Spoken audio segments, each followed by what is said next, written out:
All rise. Please be seated.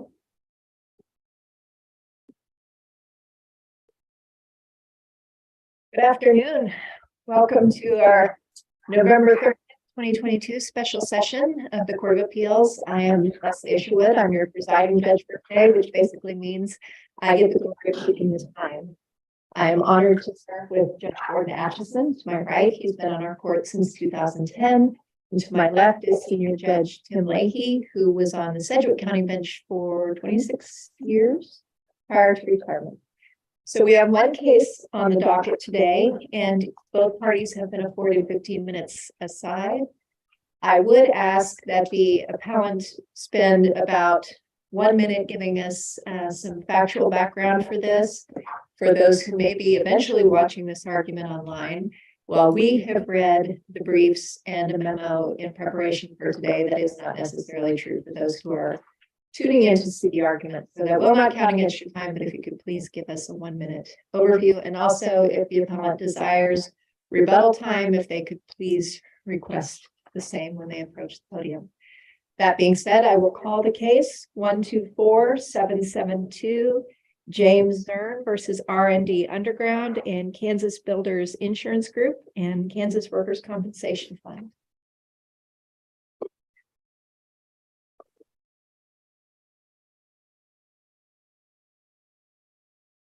All right, may it please the court, counsel. I guess a rundown on the facts, or this was a workers' compensation case. Mr. Hagan, I'm going to interrupt you. Would you like rebuttal time? If I could have 5 minutes, Your Honor, thank 5 you. minutes is fair enough.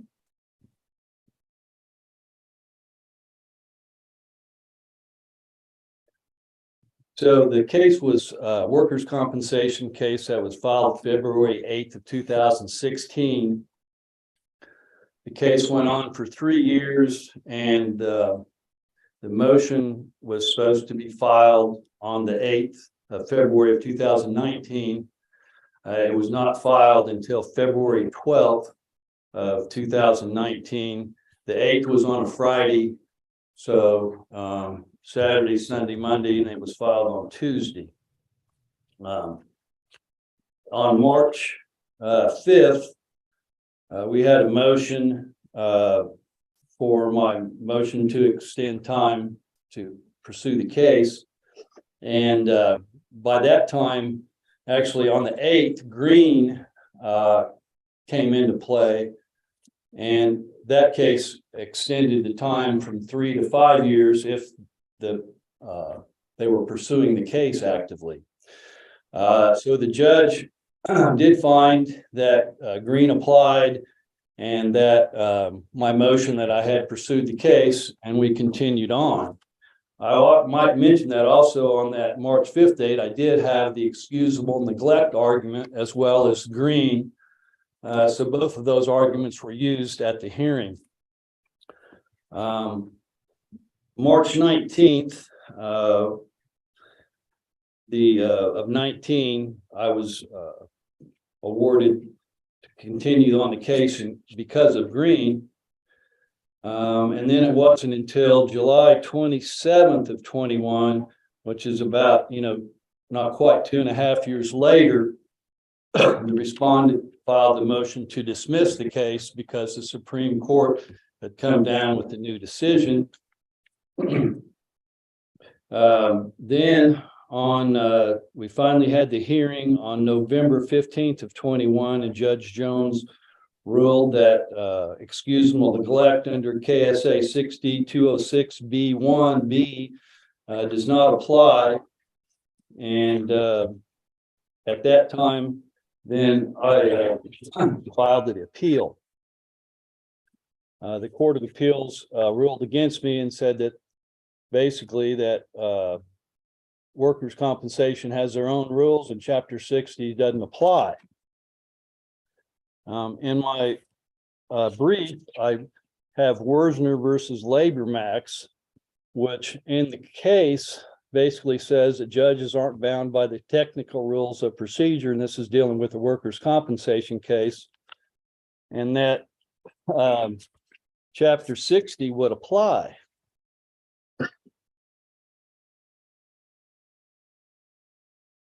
Mr. Hagan, before you get too much further along, let me tell you the basic problem I have with the argument you presented. And I'd like you to explain to me why I'm wrong, because I would like to be wrong.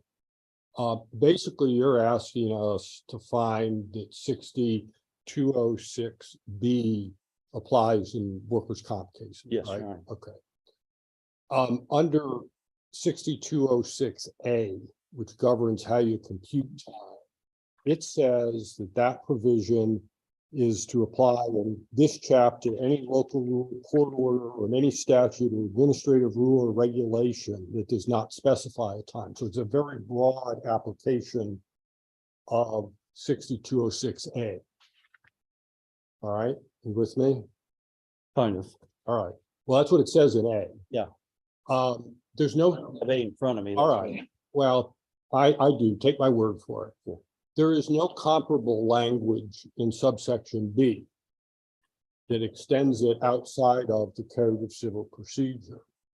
And it seems to me we're kind of stuck with a statutory construction argument that if the legislature had intended that B apply outside the Code of Civil Procedure, it would have had similar language to what's in A. And so Well, I would say, kind of hung up on how we're supposed to get around that. okay, well, I'm just going to go with Tyler versus Cohen Construction was a foreclosure case in chapter 58, and they used 206B in that case. We have a divorce case that's also a garnishment case, and Boyce versus Boyce that used that same 6206B. Those are regular civil proceedings, though, right? Well, chapter 58 is a foreclosure proceeding. I mean, it's just another 44 is part of the statutes, just like 58 is part of the statutes. It's not 60. And also, if you read Labor Max, it says that we're supposed to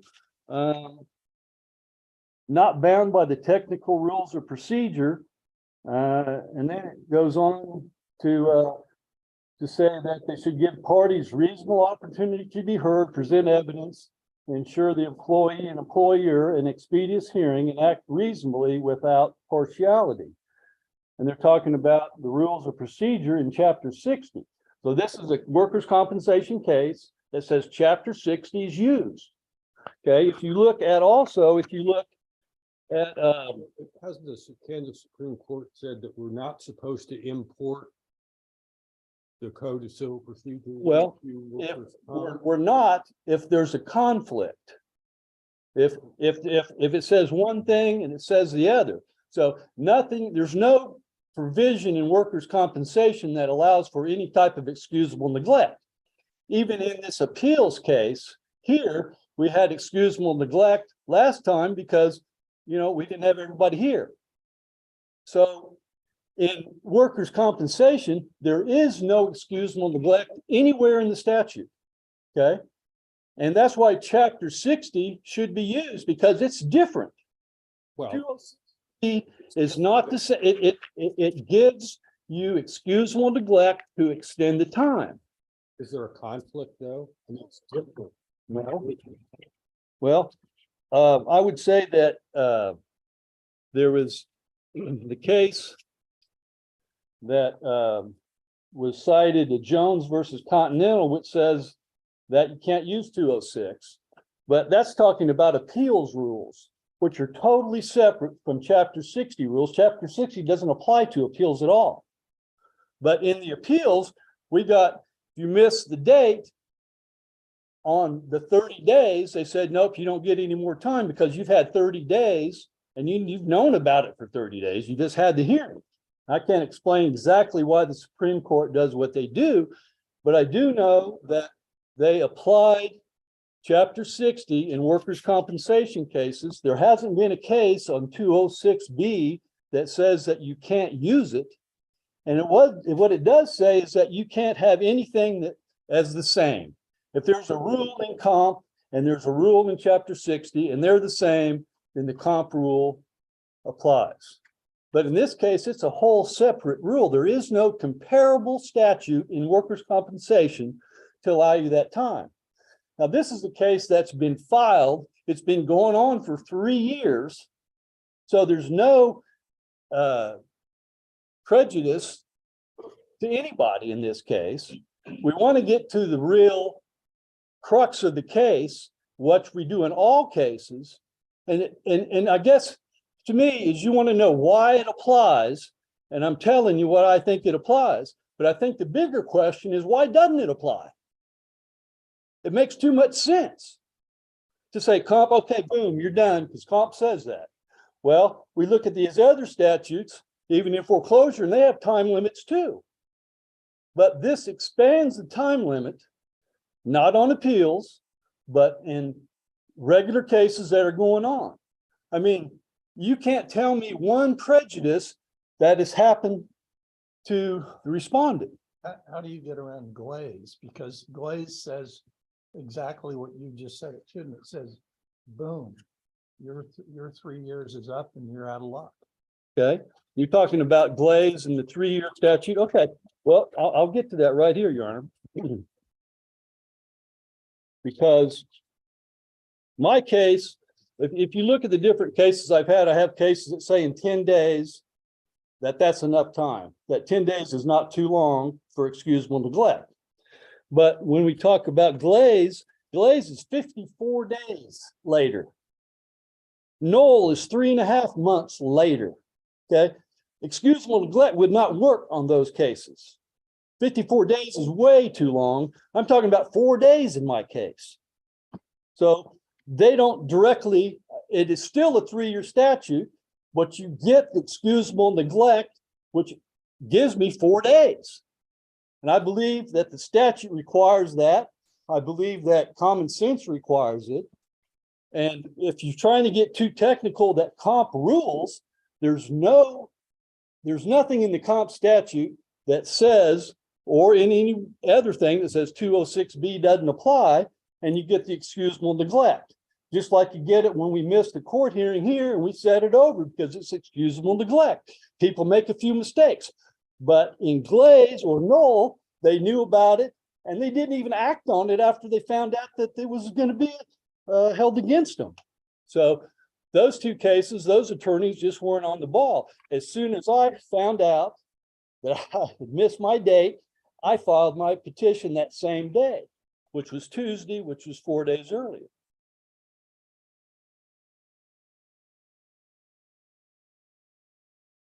Well, I think I've really covered it. Was there any other questions I can answer for you? I don't have any. Thank you. You still have your full 5 minutes for rebuttal, Mr. Hagan.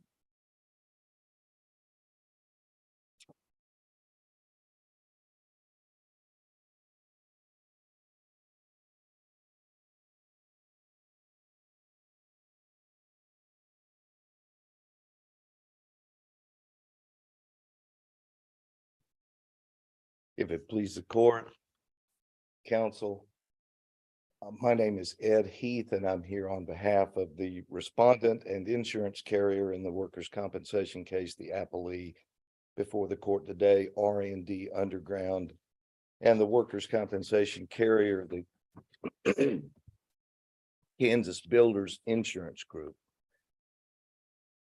My position here is basically everything has been done right by the administrative law judge and the Board of Appeals pursuant to the statute 44-523 in the Workers' Compensation Act, as the Supreme Court guided us through that in Glaze.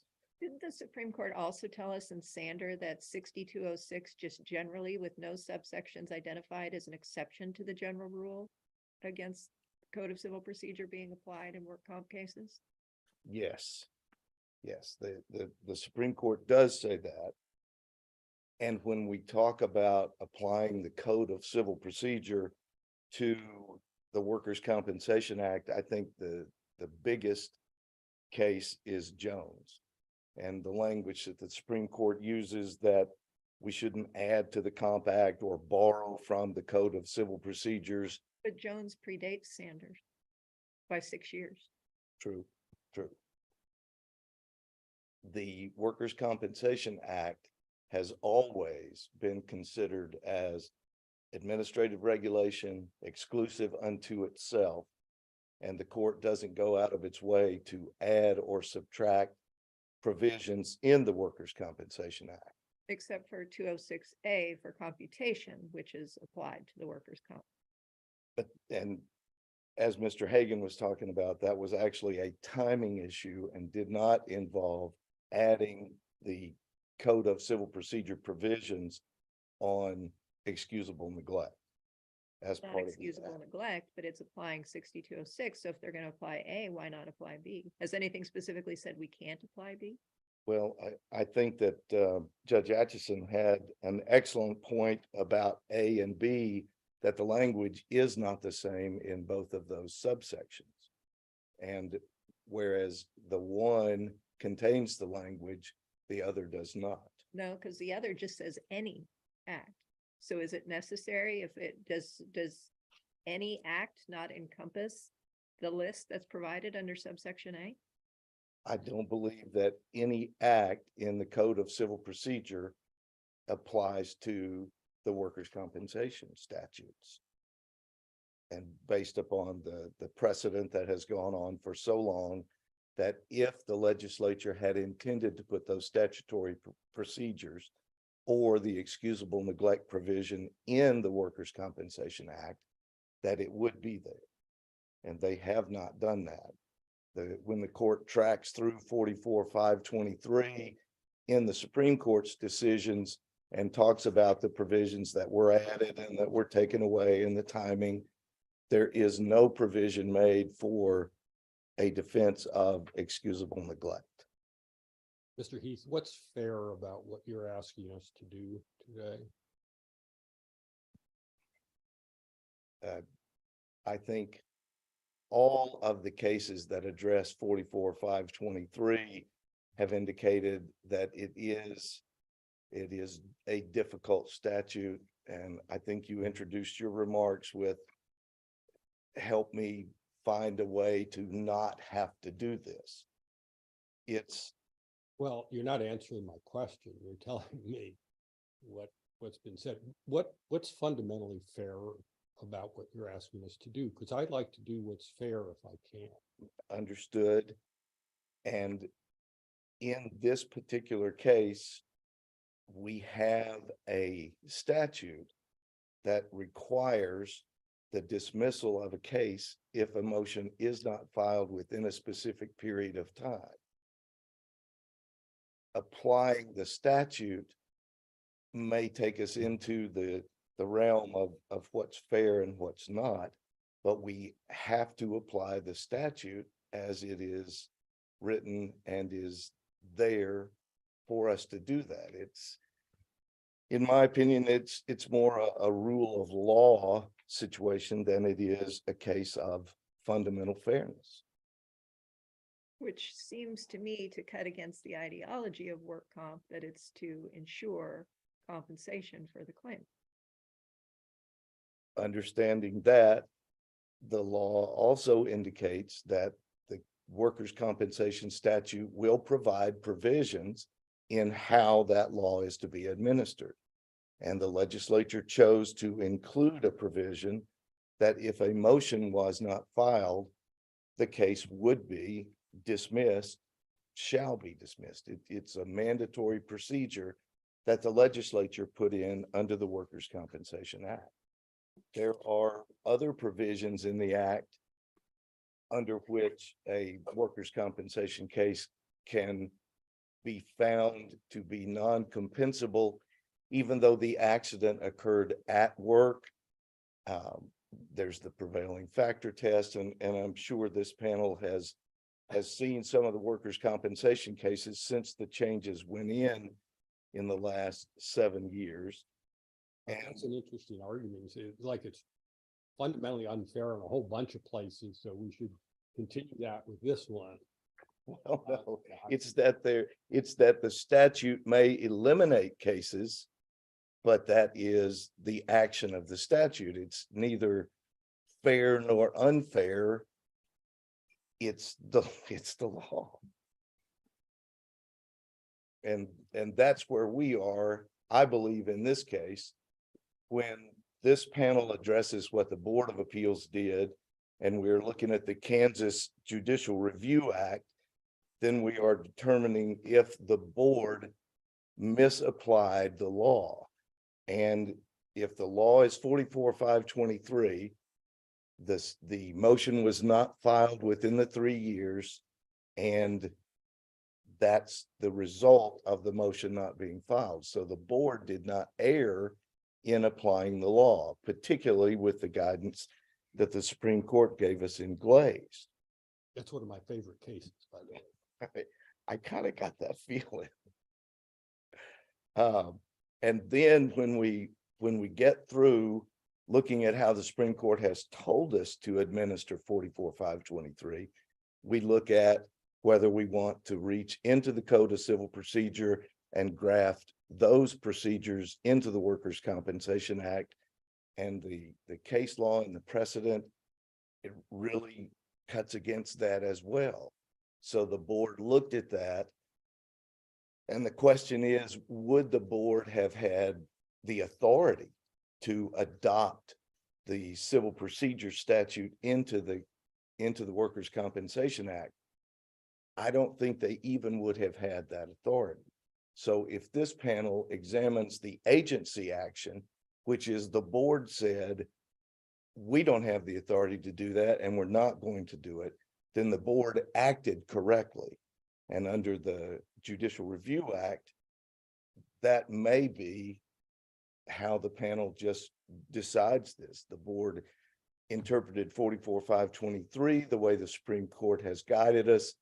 The board followed the precedent and did not reach into the Code of Civil Procedure and adopt additional provisions which were not put there by the legislature. The argument that Mr. Hagan is making was not presented in Glaze, was it? No, Your Honor, the excusable neglect argument was not. And I know that this panel has, well, I know that Judge Atchison and Judge Leahy in other cases have addressed a constitutional argument and also an equitable estoppel argument. And those have been rejected as well. Every treatment of 44-523 since the Supreme Court's decision in Glaze has been that is the way the statute is written. With Bergstrom, we've had to adopt ourselves to strict construction of the Workers' Compensation Act, consistent with Bergstrom and strict construction, consistent with the Supreme Court in Glaze. All of the 44-523 motions that I could find where the motion was filed after 3 years, the cases have been dismissed. And this is one in which there is an alternate theory, but it's another theory that requires you to basically ignore or lessen the other statements that the court has made throughout the decades about the Kansas Workers' Compensation Act and not grafting other provisions into the act. It is a difficult decision, but it's the right one.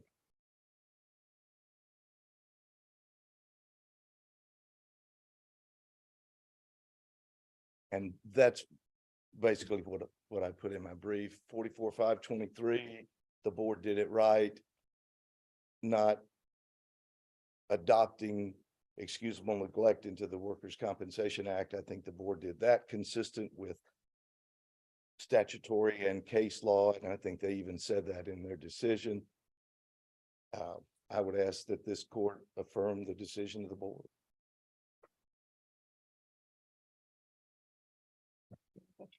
Thank you.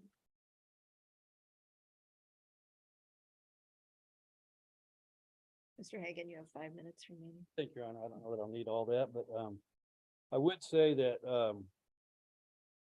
I want to go back to Woosner versus Labor Max because in my brief, it talks about appellate courts exercise unlimited review on questions of statutory interpretation without deference to an administrative agency's or board's interpretation of the authorizing statutes. And then I want to bring up James Concanon, Professor Concanon, because I have this in my brief too on page 7, and says that under KSA 6206A, the new time computation rules apply not only to Chapter 60, to any local rule, court rule, any statute or administrative rule or regulation that doesn't specify a method of computing time. So to me, the court should use all the tools in their toolbox. This is one of them. There isn't any reason that I can see that we don't use it in workers' compensation. There isn't anything in the workers' compensation statute that contradicts what I'm trying to do here. And it's Chapter 60. It says Chapter 60 applies. In Woosner, it applies in workers' compensation cases. According to James Concanon, it applies in any statute or administrative rule or regulation. So I think that we need to use it to get the fundamental fairness that we're looking for. Thank you. Thank you. Thank you both for your arguments and your briefs. We will take the matter under advisement and issue an opinion as quickly as we can. All right.